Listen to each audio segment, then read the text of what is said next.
Is it time to sell Bukayo Saka? Surely he won't start. But if so, who for? Is it Mbeumo, Bowen, De Bruyne? Welcome back to another video. Hope you guys are well and you've enjoyed Game Week 34. Firstly, congratulations to all of you that free hit. You've had an absolute worldie of a game week. Not so good for me without that free hit, but I did wildcard, and with that, there is hope. I bought in a couple of big guns on wildcard. I've gone triple Brentford, for example, and Mbeumo is already in my team, as is Wissa, and both of them have been outstanding so far this season. 210 points from Mbeumo. There is a reason why he is going to be the most transferred in player of the game week. He's been absolutely outstanding. Only Mo Salah has more FPL points. And then when we look at Vissa's stats in their own right, in isolation, an incredible asset, under 7 million in that forward category. Both Wissa and Mbeumo should be on your radar. And when we talk about captaincy later in the show, there's reasons why we want to be using Brentford and targeting them, because the fixture matchup is so good for them versus Man United. Guys, if you are new around here, I'd love you to hit that like button. And of course, please do subscribe to the channel if you haven't already. And Mbeumo's gone up in price already. This was earlier in the week. I think this was Monday night. Do hold those transfers, though. The reason being, we still could get news this game week of a double in 36, right? And if we get that, that could affect your 35 transfers. I do think, though, even if we hear about doubles in 36 for a few teams, Bryan Mbeumo, Jarrod Bowen, Kevin De Bruyne, they're all still going to be hugely popular in 35, even without doubles for them in 36. Doesn't matter. For the run-in, these are all incredible picks. So Mbeumo for Saka is the big one. And we're going to see my team in a minute, guys. And I am going to go and just touch on my 34 week as well. But look, it's all about Saka, right? No one's buying Mbeumo unless they're selling Saka, really. The vast majority. And so many of you own Saka. If you're on the strategy that free hit last week, which most were, and they wildcarded a few weeks ago, they all put Saka in, right? And with that, well, what do? Are you starting him? Are you benching him? Are you selling him? 21% don't own that voted. This engaged managers, they all own him, right? 25% are starting him. That's risky because a 1 point cameo, I think, is very, very likely.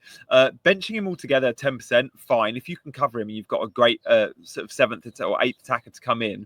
But most that own Saka, 42% of FPL managers are selling Bukayo Saka, and I completely understand why. This is why. Look, Fantasy Football Scout, by the way, check them out if you don't know about Scout. The Scout members area is where I spend a huge amount of time. It's brilliant. Benched in 30, benched in 31, benched in 32, 58-minute sub, 56-minute sub, strong sunshine. In 33 with a knock, and then in 33, the second part of it, benched again.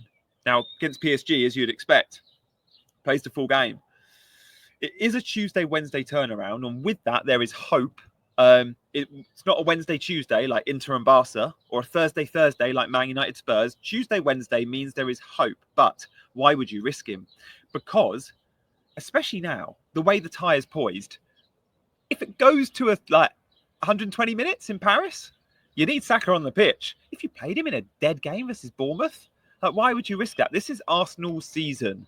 There's going to be huge rotation. I think the likes of Kivior and Saliba and Raya, yeah, they could be fine. But a lot of the attacking players, we're going to see mass rotation, okay? And with mass rotation, Saka's going to be one of them because of his fitness issues and his injury track record in the last few months. I think Saka is therefore a bench or a sell. Okay, if you can bench him and you've got a great alternative, fine. But for most, I think he'll be a sell, so you can attack. And you attack with Mbeumo, or you're in attack with Jarrod Bowen, or even Kevin De Bruyne. Now, I want to talk about my team, but before we do, those three players in isolation, we all need to consider them because De Bruyne has Wolves at home. It's a great game for him, and we could hear that he starts. We could get a team leak. It's the early kickoff. It's the Friday late kickoff. It's the first kickoff of the game week.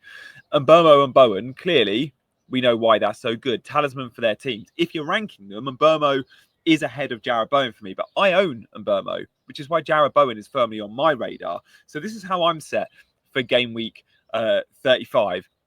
I've got Sells in goal, and because of that, I'll be benching Nico Williams. I've got double Forest defence here. I'll be starting Livramento, Collins, and Gvardiol, and then I've got Murphy, Mbeumo, Salah, and De Bruyne. Isak, Wissa and Marmoush. I'm happy with my 11, but I could make a change here. I left money in the bank on wildcard last week to be able to go from Kluivert or Murphy this week to Marcus Rashford. Marcus Rashford is now likely out for the season. Scuppered my plans, but it does mean I've got money in the bank. I've got money in the bank if I want to move from Kluivert, for example, to Jarrod Bowen. That feels like a big upgrade, right? I think we all agree. Kluivert to Bowen's a big upgrade. Now, Kluivert was on the wildcard team because I thought there was a good chance he doubles in 36. If that's not the case, I don't want Kluivert as much. In fact, Kluivert's fixtures aren't that brilliant. I could bench Murphy and obviously start Jarrod Bowen in that Kluivert role. At the moment, Kluivert's bench for Arsenal. Now, why is Jarrod Bowen so good? Because West Ham are a team that do not score goals. We don't like West Ham. They don't score goals. They don't create chances. And spending over $7.5 million on one of their assets feels a bit steep. The problem is that this asset is an elite finisher that outperforms his XG, that pretty much always plays 90, that takes set pieces and penalties, and that when his team does score, it's him who's involved. So he didn't score against Brighton, but he got 2 assists. And then with that 3 bonus points, the fixtures are lovely too. I so nearly went Bowen on wildcard last week. I wish I had. Maybe I just need to make that right and move there this week. The fixtures are great. Spurs and Man United are 2 of the teams we want to target. There are 5 teams to target. Massive, obvious targets. The 3 that are going down, the newly promoted teams, we've been doing it all season long. We've targeted Ipswich, Southampton, Leicester. Well, in the last month or so, we can add, to be fair, all season, but especially in the last month or so, we can add 2 more teams to that list, Spurs and Man United. One, because they're crap defensively, but mainly European distraction. We know they're going to rotate. This is everything, the Europa League, to these 2 teams. If they win the Europa, remember, they get Champions League football next season. Obviously, it's a key, it's their only priority. The league doesn't matter. They're losing games anyway. It's a write-off. Spurs and Man United have to rest players between the 2 Thursday games. And with that in mind, Jarrod Bowen, especially for the Spurs fixture especially, he's going to play against mass rotation. Maybe not against Man United. They might be close to full strength. But for the Spurs fixture, it's a good matchup for Bowen. Spurs will give you chances aplenty. I do like the idea of buying Bowen this week. It's just, do I want to save that transfer? And do I need to make it? When we look at the team, it doesn't need a transfer. This is forcing it. It means I'll be benching Murphy. Now, Murphy away to Brighton. Brighton's a really good fixture. Now, there's so many reasons why I like Brighton. And this works when we talk in captaincy for Isak as well. That matchup is so good. I'll get to it in just a second, guys. But if you are new round here, I would love you to hit that like and subscribe button. I've also popped a link in the description to OneFootball. If you're not already on the OneFootball app, guys, check it out. You're going to love OneFootball. It's a free football app that I use on a daily basis. Get it on your phone. It's free. It takes seconds to download. Link in description or at the top of the comments. So it's Bowen or nothing for me. But captaincy is a big call this week. Captaincy is massive, and this plays a huge part as to why I don't really want to bench Jacob Murphy. When we talk captaincy, I'm going to just mention on the off, Isak. I've done a Twitter poll. I only just put it out, so not a huge amount of votes, but this pattern will continue. Very few are going for Isak. Now, Isak plays Brighton. In the last 3 game weeks, Brighton have conceded 2 goals to West Ham, who never really score, 2 goals to Leicester, who definitely never score, and 4 to Brentford. Fine. They've conceded 8 goals in 3 games to 2 teams in those 3 that don't score goals. Isak versus Brighton is a great matchup. Isak versus Brighton is going to have loads of joy. Murphy against Brighton is a great matchup. This is why I don't think I need to make a transfer this week, because it means benching Murphy. That doesn't feel right. But will I captain Isak? At the moment, I'm on Mbeumo. But there's other options still in my head. I'm going to go through them all now. And Mbeumo, 40% are looking to captain him. The matchup is great. This could change heavily based on Thursday night's game. The game later today, recording before Brentford play Forest, could impact people's decisions here. If Mbeumo blanks, that will drop. If Mbeumo bangs, that will increase. He's the most transferred in player. He's going to be super popular as a buy, but also as a captain, because we know Man United will rotate heavily. And we know Mbeumo has lots of joy against young, naive defences, especially at home. De Bruyne and Marmoush playing the early kickoff. If we get team leaks that De Bruyne starts, I might go there. If I get a leak saying De Bruyne starts, it's going to be really difficult to turn down captaincy. I already own him, of course. I don't see myself necessarily going Marmoush. If I go City, I think it will be De Bruyne. But of course, if we don't hear De Bruyne starts and hear Marmoush starts, it's still there. Like, do I captain him? I don't think I do. I think I still go Mbeumo. But again, I like City versus Wolves because City against the Etihad, against teams that don't play a huge amount of football. And Wolves are good at what they do. And they're, I think, a defence-first team. Unless they're playing Leicester every week. I think City are going to dominate that football match. I think they're going to bully them, and I'd expect them to score a fair few. Marmoush, by the way, took the corner that Gvardiol scored in the FA Cup. So more routes to points. If De Bruyne's not on the pitch, Marmoush on corners. Salah. A ton of teams will go here because I set and forget Salah all season, whatever. It's just not for me, this matchup. It's away from home, celebrating the title. I'm not.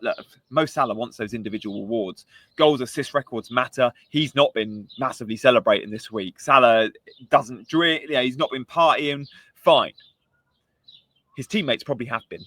And for Salah to perform at his best heights, he needs the team around him. And I fancy Chelsea-Liverpool to be a tighter game than perhaps many expect. Chelsea at home have been good of late. This could very easily be a narrow game, a narrow Chelsea victory, a draw, or a Liverpool narrow victory. But I don't see them running away with it, and I don't see many goals for Liverpool. And with that, I will not be captaining Mo Salah this week. And then Isak versus Brighton. At the moment, I'm probably 40% Mbeumo, 30% Isak, 30% City attacker. I know that doesn't really help, but I will be doing a deadline stream on Friday where I will lock in that decision, guys. So look, to confirm where I'm at with my team, as I've just mentioned captaincy, it's do I make a transfer this week? I've got the exact funds to go Cliver out, Jarrod Bowen in. Now, Bowen, we've spoken about why he's good this week. He plays Spurs. He then also plays Man United after that. He then plays Forest, tough fixture. But on the final day, I think it's Ipswich. 3 or 4 are very, very good. I just have trust issues with West Ham and Potter and that attack. But I said that going into Brighton, and he went and got 9 points. Jacob Murphy in his own right is a good own. I have to remember that. But if there was an announcement of double game weeks in game week 36, having 2 free transfers could be quite useful as well. At the moment, I'm 50-50 whether I make the Bowen move. If I make the Bowen move, it's benching Murphy. Doesn't sit that well with me. But sometimes you just got to be aggressive. And if there was ever a time in FPL to play a little bit free, a little bit risky, now is the time, guys. Like, don't worry too much about the template and effective ownership. Yes, these things matter to a lot of managers. And if that's how you manage, that's fine. But if there was ever a time to back against that stuff and bet against that, the template, it is the final few weeks of the season. Like, my season's been an absolute car crash. I will have my lowest rank ever. This will be the 3rd time ever I've finished outside the top 100k. It's depressing. Third time in 13 years when seasons were actually finished the season. Depressing, but it doesn't make a difference to me if I finish 200k or 600k. I'm way short of my target regardless. My target was 10k, then it was 100k. If I don't get 100k, it's a rubbish season. I ain't going to get it. I don't think I'll get it. Like, maybe I pull a miracle out of the hat, a worldie out of the hat, a rabbit out of the hat, whatever the saying is. And I have gone differential on wildcard for that reason. I've got a chance because I've gone triple Brentford and double Forest, and I'm eggs in baskets. And at times you just got to do that in FPL. That's how I enjoy playing. And I enjoy the wins way more when no one else owns that player, which is why I've gone a little bit rogue on wildcard. And with my entire chip strategy, by the way, I knew the free hit chip strategy last week and the wildcard before that worked. Like, I knew that was obvious and it was optimal and it was great. But I had to bet against it the season I was having. And I don't regret betting against it.